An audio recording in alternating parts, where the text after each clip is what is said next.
Hey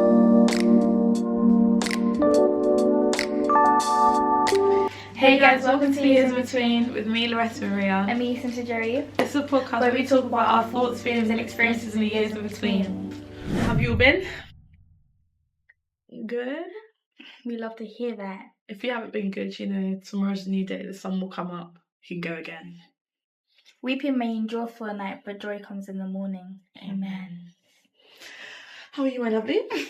That wasn't staged, guys. By the way, her lashes. Yeah, J Lashes London. Check her out, guys. Good. See, maintenance. Pretty model though. Oh, thank you. Oh, okay. Guys, before we started filming, she was sniffing me like I was like she was sniffing me like a dog. Before we started filming, we were getting onto each other. Yeah, we were. We're not gonna say what, but we were getting onto each other. What would you call it? Trolling. That's what trolling each other. We like that. It's balance in a relationship. Yeah. Do you know what I mean? Balance. It's a bit of tongue in cheek, Danielle. Balance. What did you used to say? No, chronic is not balance. Like, why did you try to because you go I can't even do it. Chronic. I can't do it. But yeah, I was gonna say, maintenance not done. Like I know some girls hate that, but it's cool. What do you mean? Some girls are like, I can't be with a girl, she's not walking around maintenance. Oh, but you always have your nails done. So, like lashes, I feel like lashes obviously is part of maintenance, but it's not like a. It's not like a. Has to be. Yeah. Like out of the main ones, I'd imagine it to be like nails. What is has to be maintenance? Nails, eyebrows, I know waxing, shaving, whatever it is that you do, and then. I guess hair would help. Yeah, hair definitely would help. Yeah. But you can have your natural hair and then get your brows done, your lashes, nails done, toes, lashes, facials, wax. I need to upscale my maintenance regime. In what way? Because I only do my nails and my hair. Your toes? No, I do when I say nails, I include my toes. Yeah, I was thinking like when you said you only do your nails, I was thinking like you meant like you only do your fingernails. No. I do my hands and my feet. Yeah. And my hair here and there. However, it's mostly me doing my own hair. My lashes, I haven't done my lashes since April. I've been doing them for events now, and so like making it my. Like you're part of like regular. Yeah. But lashes, I do love them. I love me some lashes, but it's also like it's a bit rich because the same does apply to nails too. But like I don't want to get too much in a habit where it's like I'm so used to myself and my face. Yeah. With lashes, that when I take them off, I'm like I can't stand. That's like with wigs as well. But I'll say that it is similar to doing your nails, but it's different as well because this is your face. Like you're getting used to an extra thing on your face that doesn't occur naturally, like to that extent anyway. Yeah. But yeah. My lashes actually grew quite a bit. She's like, your lashes are so long, I couldn't tell which was. Oh, period. I think. Yeah, your lashes are so long. I won't even lie. Shout out The Beauty Parlour by Kimberly Graham. Shout them out, guys. Yeah. Shout them out. Show the girlies some love because they're killing that out in these streets. We love you. Keep us looking good. Thank you, Mom. But yeah. What do you guys think, maintenance? What do you guys consider as like this is part of like standard regular maintenance? Yeah. Like bi-weekly, bi-monthly, whatever it is your threshold. Would you pay 1k for maintenance? Okay. Do you want to repeat? What business? Apparently, there are some girlies out there that are paying £1,000 for maintenance. Is that purely like physical, like anatomical maintenance? I think. Or is it like buying a bag and going for like a class? No, beauty. 1k. Hair, nails, lashes. I guess you can consider. At most, you could push it to like 400. Yeah. 1k. Yeah, I know it's crazy. But I guess if it's wigs, I'm not part of the. Not part of the wig life, so maybe. Is it the quality of hair that you're getting that's causing it to be that expensive? Yeah, I mean that would add. That makes sense, to be honest. That does make sense. But if you weren't doing like wig life and say, I don't know, you're doing a silk pressy or like getting braids, you're definitely £1,000. You're forcing the 1k. That must be you go on a spa for 3 weeks. on top of all the maintenance. I know you do fillers, facials, and that every single. I don't know. I really want to get facial done though. I was about to say filler. I was about to say filler. I did used to want to get my lips done, but I like my lips style. What? Why are you shocked? Yeah, because I'm like, obviously, me saying, oh, you know, someone says they want to do something, like, oh, you don't need it, but it's like, at the end of the day, it's your face. It's how you feel about it, so. But I'm shocked. Oh, glad, you know. I've been embracing my natural self, and I think stripping, like, forcing myself to do that has been great. You know, if you want to get filler and do that for yourself. Then that's also good.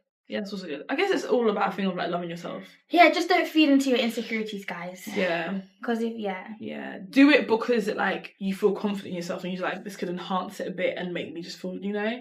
But, like, not because, don't do it and be like, oh, I hope I'll actually start liking myself if I do this. Yeah. Because that's a vicious cycle because you're moving to the next insecurity. And I hope that you get comforted by this, but God made you so perfectly. So, yeah. You're perfect. Just the way you are. We ain't Bruno Mars. You like my Mars. singing, guys? We do. Thanks. But, yeah, this week has been... What song is this to? I'm trying to remember the week. There's no song to... When you did that, it reminded me of a song that I thought about. I told my sister I came home singing and we both did. Again, another one. What song was this? It was Cora de Bello. From the first time that I set my eyes on you, look at how stuck on you. Come on, we have Did you walk to that this week? You know what I go for you. No, when I got off the bus stop, I walked. It's because I saw TikTok when a girl was like, when the guy you're talking to, or the guy you're feeling's like asking about songs, like wedding songs, and then he puts this banger on. And I just said, oh, don't get me started about weddings. Don't get me started. What, are you getting married? God willing soon, yeah. Amen. I'm trying to get some wedding food. Do you think you'll be eating on that day? You will have a breakfast with the rest of us, and you're not going to eat. Because I know you'll be on your feet. We're all going to be on our feet. I can walk and eat. The bridal party. When are we going to eat? But there's a will, there's a way. Just because we'll be done. Amen. When are we gonna eat? Because if I'm not eating, best believe you guys are not eating. It's your wedding. Like, obviously, I would like try to feed you because, you know, I don't want you to go starving or faint and get like a headache or migraine. Like, God forbid. God forbid. But I'll, you know, we'll make it work. She's gonna have a plethora of people in her bridal party. There'll be enough. I only have 10. Only. Yes, and that's largely family.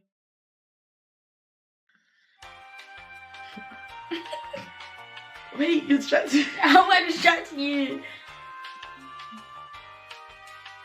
Yeah.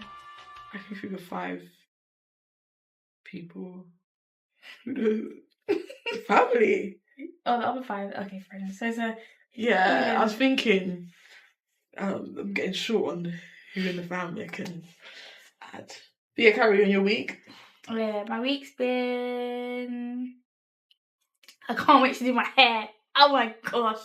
My week's been good. The weekend was really good. Like, I went to church on both days, yes.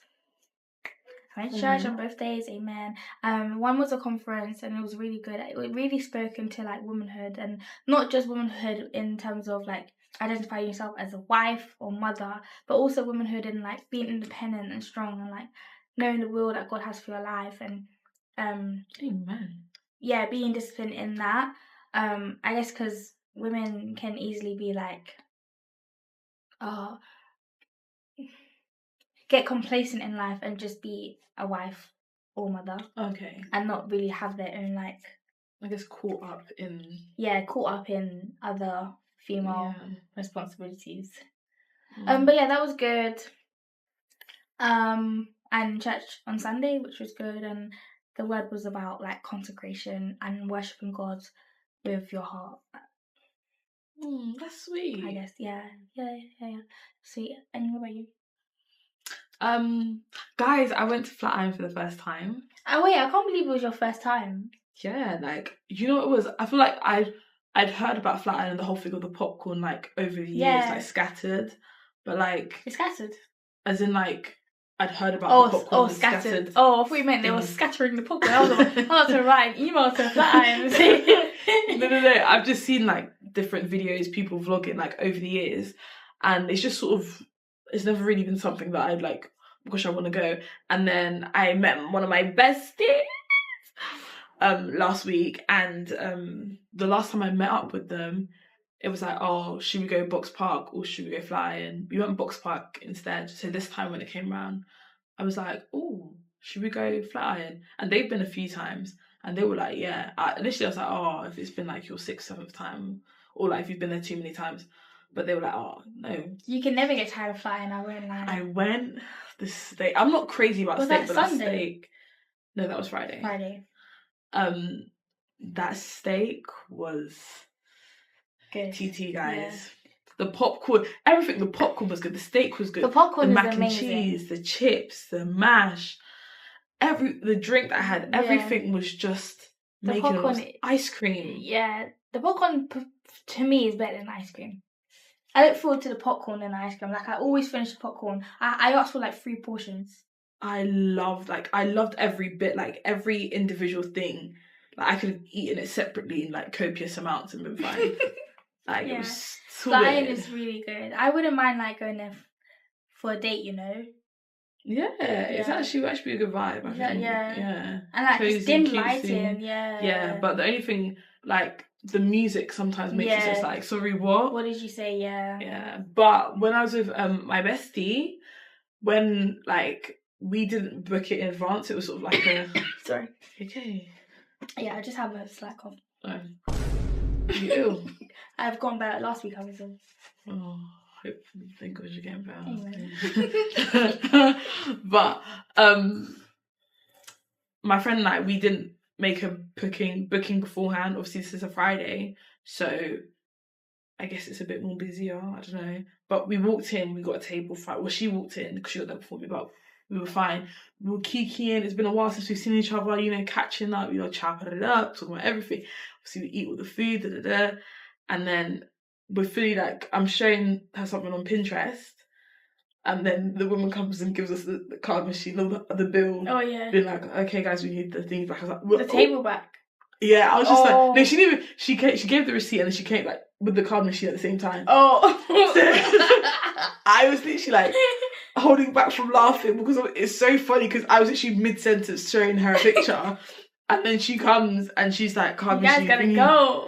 I was just like, oh, I stayed out, welcome. Sorry. We gotta go. And then we paid, obviously got the ice cream, but then we like went our separate ways. But yeah, flying. I recommend flying, guys. Yeah, it was good. It's all good. And yeah, the rest of the week, I feel like nothing much has really happened to me there. Just working, walking, working. 2 W's. Yeah. Should we get to the book? Yeah, guys. So as you guys know, we've been reading the book Stay With Me by Ayobami Adebayo. And now we have come to the end of the book. I'm actually quite like, I'm sad but like content. I'm content. Why? Did you like the book? No, I really enjoyed the book. I really, really did enjoy the book. But I was so like waiting to know what outcome. Yeah, what was the outcome? Like, how did it end? I know. It's only because I felt so deeply for Yechide and also Yechide. I felt so deeply for her, and I just wanted her to like have a sort of happy ending. But should we get into it before? Yeah. I guess it's neither happy nor. Oh, we'll get into it. But yeah, what would you rate it? Sorry. Rate it. Mm-hmm. I would definitely say. Okay, I don't want to be too like generous because I've just like this year has pushed me in, you know, my book reading journey. I did used to read books when I was younger, so I've now revisited it at the age of 24. So do you know what I mean? Like, I'm trying to be, you know. So we gave. Let's backtrack. We gave Yinka, where's your husband, a 8. Yeah, 8 or 8.5. I can't remember. 8 or 8.5. We gave For Such a Time as This. I gave that a... No, I think it was an 8. 8. But then we switched it because I think we said either Yinka was a bit more oomph than For Such a Time as This. I know. So I maybe think Yinka was I 8.5 and then For Such a Time was 8. But maybe you... Yeah, I think I gave For Such a Time as This as 8.5. I think I really enjoyed the stories that interlinked with each other. But Stay With Me, I actually am going to give Stay With Me a 9. I don't want to give it a 10 because I feel like I haven't... But 9.5. 9.5. Okay, then 9. 9.5, yeah. For me, right, the way Stay With Me had me in a grip and had my jaw dropping. Yeah. It definitely grips your heart. It catches your attention. Like, you can't be for a fictional book. Yeah, it does really well. I potentially think it had really some well. Yeah. Miss Adebayo. Yeah. You did your one on this. Like I said, I think it should be a book that's studied in like A-level English lit. There are a lot of themes that exist throughout the book that could be explored and delved into from like an English literature level.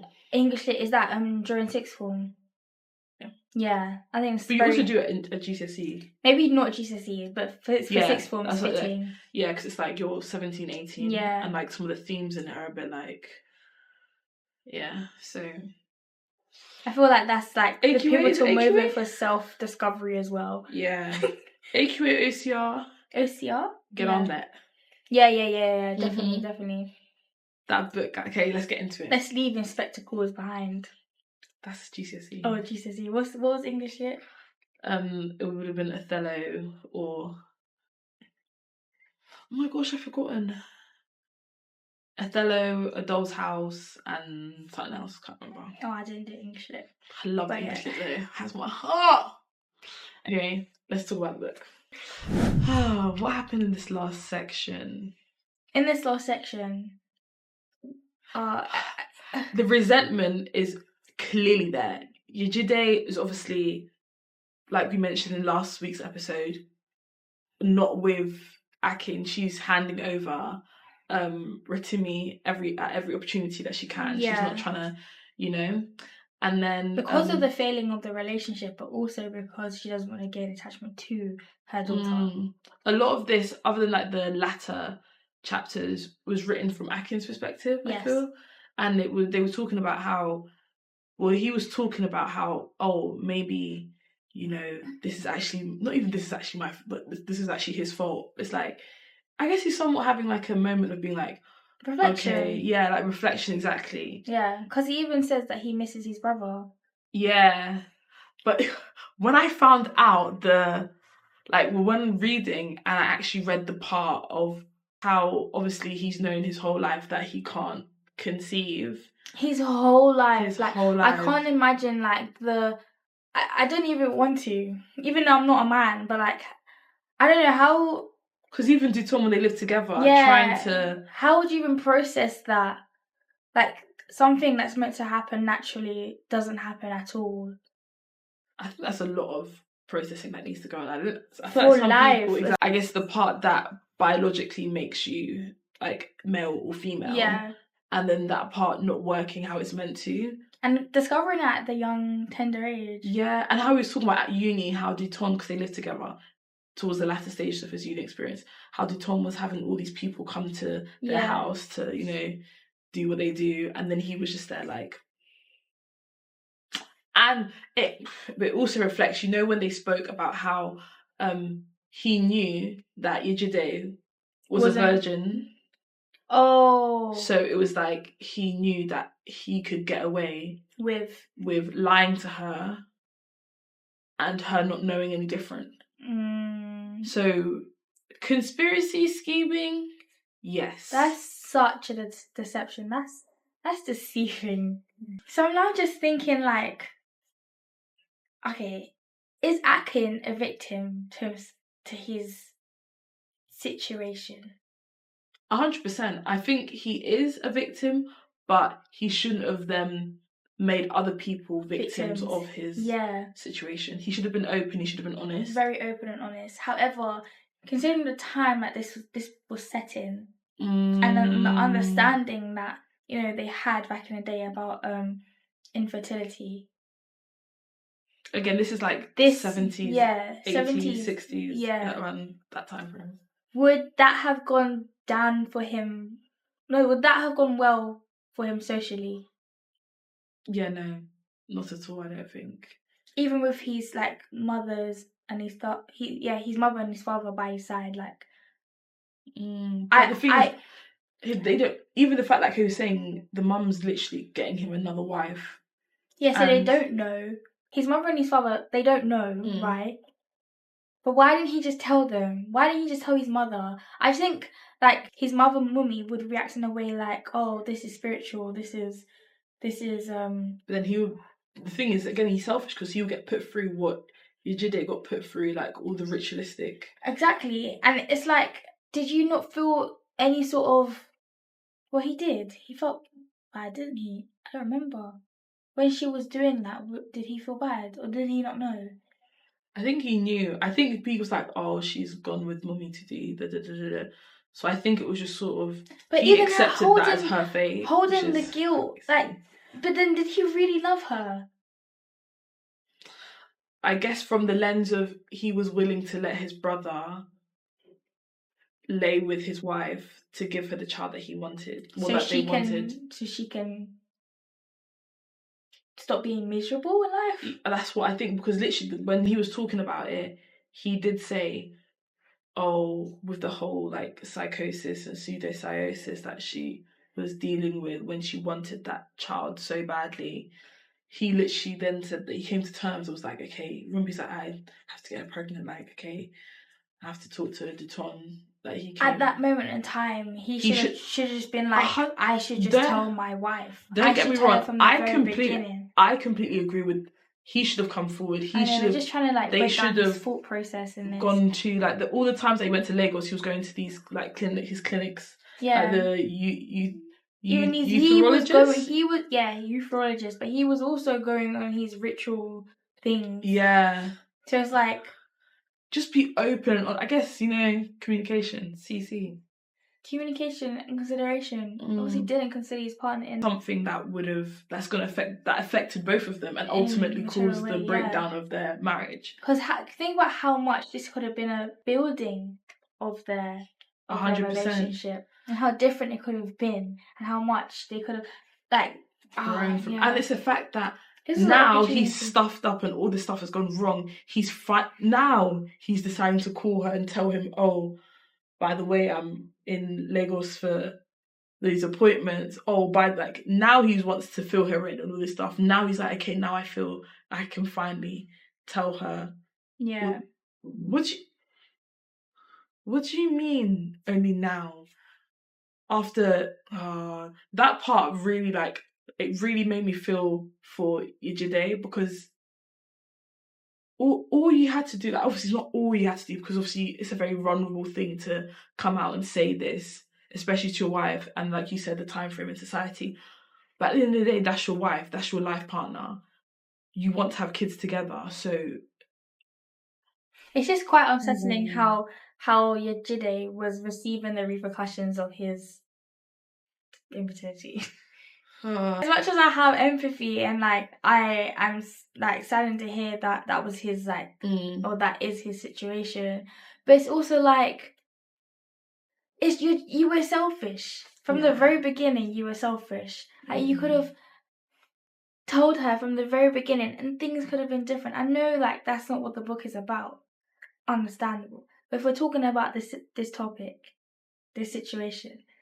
If we're talking about if there was a real life Akin and Yejide, hopefully it would be communicated.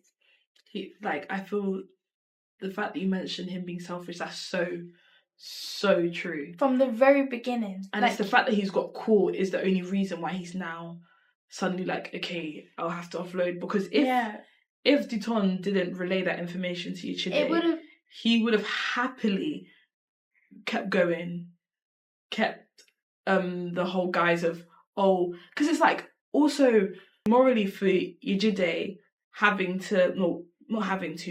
morally for Yejide having an affair with Akin's brother Duton, and then having her bear that weight of feeling like she's committing adultery, which she is, even if he did know he didn't. It's still adultery, no matter how you look at it.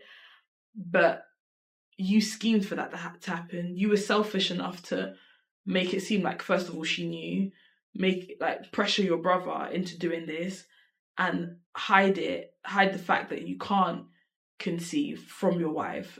Tell your wife that this is how it should be. Tell your wife that sometimes that's just how it is for some people, when in reality you knew all along that wasn't the case, and you let her bear that on her own.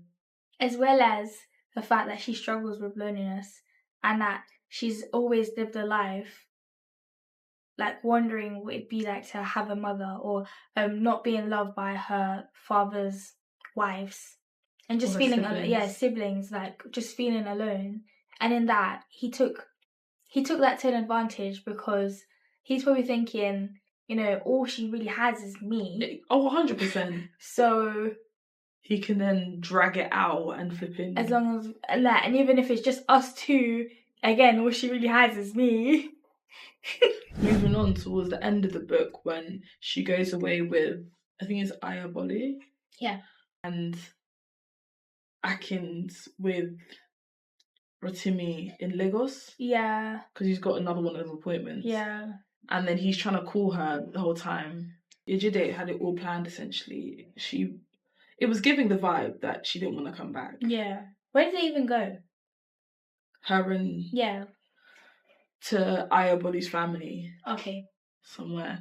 And he dropped her off at the bus station. And she even said, when he checked the car, like the coach, back in... She was like, when I was naive, I would have thought something special about like, how caring. But now she's just there like, okay, I don't know why you're checking it. She's gotten to a point of disdain for him. I think it's beyond that at this point. Can you get beyond disdain? Yeah, like, she, like, if it wasn't for the fact that Rotimi was in the picture, she would just put him out of her life, like, do you know what I mean? I think if the goal wasn't to have kids, his secret would have gone unknown. 100%. Yeah. But okay. So that happens, and then Rotimi has a... We are confronted with a situation that's kind of similar to what's gone on in the past. Yeah. Like, their child, so Rotimi in this case, is now presented with some symptoms that are aligning with, you know... At this point, they know that she's a sickle cell. Yeah, they do know. Yeah. But she had fever and she became unconscious. Oh, yes. Obviously, parents that have lost children, I can imagine they're thinking, same thing happening again. So immediately... And she wasn't waking up, was she? She wasn't. Immediately, Chide was like, yeah, that's it. Cut the camera. Because Figgy was calling, Akin called her. Yeah, she was like... And then Akin was like, "What? Did they tell you anything in the hospital? Was there anything that they told you that we could do?" And she was just like, no, like... She was like, I'm not coming back. Yeah, she said, I'm leaving you. Yeah, I'm not coming back. She's thinking, she's like, you know, like, we've gone through this so many times. I would have thought I would have dealt this better. I'm not going back. I'm not going back there, but facing with that again. And I was thinking in that moment, I was reading it, she was normally the one that was there when the child was, like, near, like, end, right? Right? And it was always her. Well, it wasn't always her, because the second time the doctor told Akin that, you know, their son passed away. But, like, initially it's always just been her, and then she will relay the story to Akin, right? Right.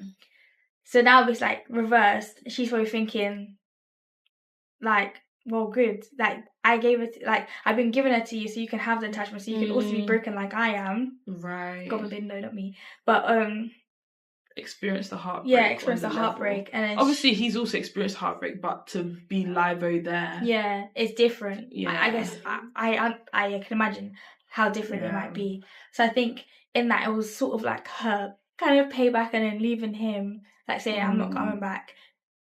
Leaving, like, I think she was trying to make him feel lonely, the loneliness that she has felt with the past two that's happened. If you know what I'm trying to... No, exactly. Yeah, like, I feel like it's quite important, like, the fact that you touched on the loneliness, because in that moment, she's always felt like, again, because she always talks about when she has a kid, that the kid can't leave her because you can't get rid of your mum. Your mum's your mum. Yeah.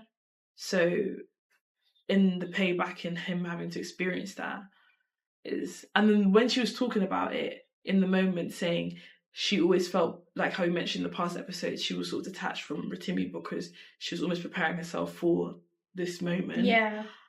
But she said that she still felt the pain. The pain.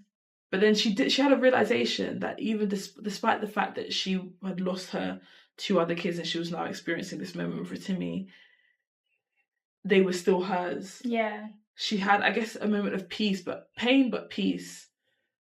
It was quite sad, I guess cathartic in a way, but it served its purpose in letting her know that even though she may have lost children, she still had memories with them that she would hold on forever. Mm-hmm. And I think she was kind of like upset that she didn't have those memories with Rotimi as much. 100%. Yeah, 100%. Because she was like, she was almost like, she was a fool to even think that by trying to keep Rotimi at arm's length, she wouldn't form attachment. At the end of the day, she carried that child for 9 months. Yeah. But then we find out. So we go back to the beginning. So, okay. We flash back again. Yeah, we flash back to the beginning of the book where. But no. It wasn't the beginning. No, because the beginning was I'm holding. She's moving out of somewhere. Yeah. Oh. No, we flash back because remember it was kept flashing back from mentioning the invite. Okay. So now we go back to the invite of when Akin's dad has passed, and it's like a. So we now are at the scene of the funeral, and she She's there looking at him from afar. Did she say that he looked good? I think she did. No. Oh, she didn't. Never mind. She said she knew his behaviours. Like she was like, your hat would have been off by now because you would have been hot. Ah, yeah. So she was looking for his head, and she located his head, but he was looking for somebody else. And my thing was like, because I think in this time, I think she mentioned 5 years had passed, right? Or years had passed. So I thought, oh. He moved on. He done moved on. And there was so many people at this event. Yeah, the way they described it. It was a lot of people, and she was on tables with strangers because they didn't know who she was. And they were talking about her. And they said something about, the reason why the brothers no longer get along is because of Akin's ex-wife. Yeah. And she was there like, wow, so that's the story that they got told. Yeah. Great. So it's like, again, strangers, heavy on strangers. So I guess she was like easily blended in. And then, she located Akin, and I think she went to go find him. No, she just walked towards him. She walks towards him, but why? Because he was there on this. She was like, I guess she just wanted to say hi, but she was nervous in coming. She wanted to, I guess, show face, give condolences. I don't know. Yeah. Okay. So she goes to talk to him. She finds him at the bar, and as she finds him at the bar, she also sees that he's with a young lady. And I'm thinking, he's done and married the teenage girl that the mum wanted to pair him up with. I didn't even think that. I was like, I knew straight from the jump who that was. Yeah. And then, Chide is like, she looks like me, but she's got his nose, and I'm like, and she starts having all these thoughts, like, but wait, and then the name gets called. I think it was like Timmy. Yeah, Timmy. And then she was like, is that Timmy? And then Akin's like looking at her. And they're all, you can imagine a movie scene where everyone's just like blinking at each other, looking like. And then Akin's like, let's step outside and have a conversation. I guess it was really sweet that Rotimi longed for this moment, and there wasn't any sort of like feelings of betrayal or anger. It was kind of like, I waited for this moment, and it's here now, so I'm going to embrace you. Do you know what was so cute when she said "mommy"? Yeah. And then she was like, Akin's mum's here, and then Rotimi was like, no, you, like, I've reserved that name for you, I've always wanted to call you. And then it just felt, I guess it was like a moment for, it's like a restoration moment for Yechide. Like, she had lost her mum, and Rotimi lived without her mum for a long period of her life. Because unless, if you haven't noticed, like, Yechide thought she was dead. Yeah. Oh yeah. So she went away. Yeah, that's why she literally. She was like, I can't do this anymore. So Rotimi lived a portion of her life without her mother, which is, it reflects Yechide's story a little bit, because it's the other way around. Her mum died. So yeah, it was a moment of restoration for sure.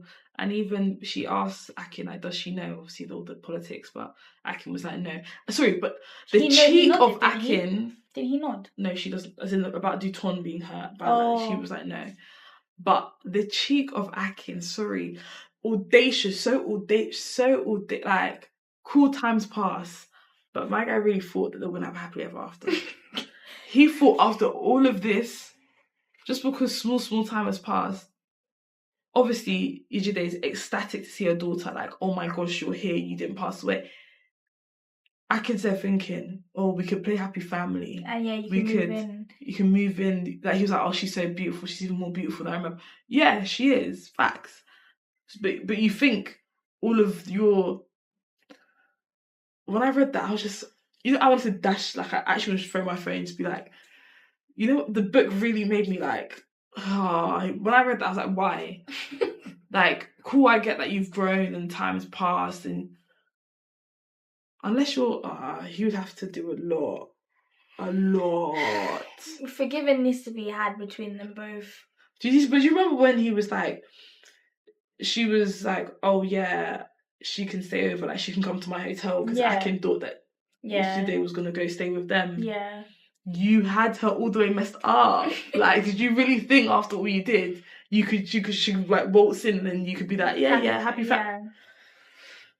Again, it shows a bit of his selfish nature, because I don't think he really understands the magnitude of suffering and pain and turmoil he put. He's just as bad, worse than the other sister wives and siblings who neglected her. You placed yourself in her life, and you did that.